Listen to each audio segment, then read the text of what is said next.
service of CNC Worldwide.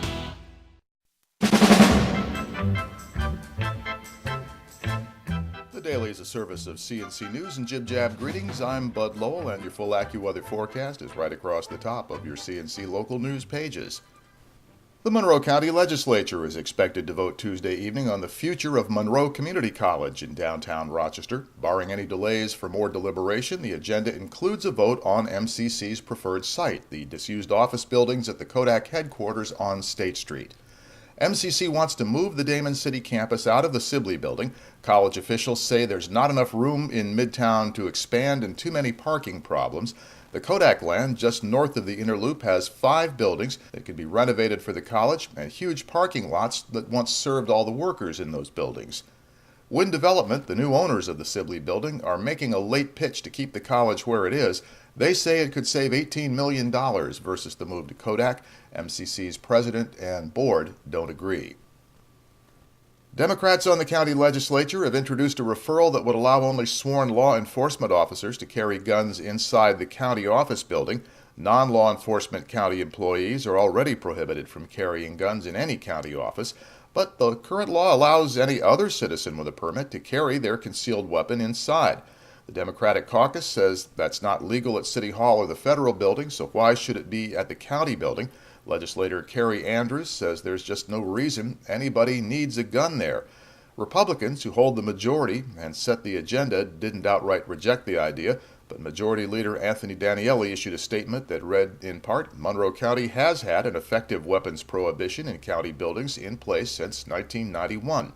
And SCOPE, the Shooters Committee on Political Education, said it is up to the state and federal governments to regulate handguns, not counties. The group's spokesman said citizens who have been investigated by the state and federal governments and cleared to carry a weapon should be able to do so. The other shoe has dropped for the Honeoye Central High School boys basketball team. The Ontario County School District says the varsity squad will not be allowed to play in this year's Section 5 postseason tournament. This is because of the alleged hazing incident between the varsity and JV players reported last week.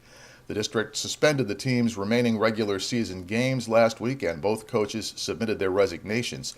Superintendent David Bills issued a statement Monday saying the recent incident was in violation of the Honeoye Central Code of Conduct. He said in part, although we are not able to release any specific information due to student confidentiality, we will continue to follow protocol regarding this incident. Although unfortunate, this is an opportunity for our student athletes to learn and grow. And Bills went on to say he hopes the team will be back in competition next year and will also be better ambassadors for the Honeoye community. The flagship Wegmans store in Pittsford was evacuated Monday night because of a refrigerant leak. Wegmans says a contractor was working on the store's refrigeration equipment, accidentally broke a line, and the vapors filled the store.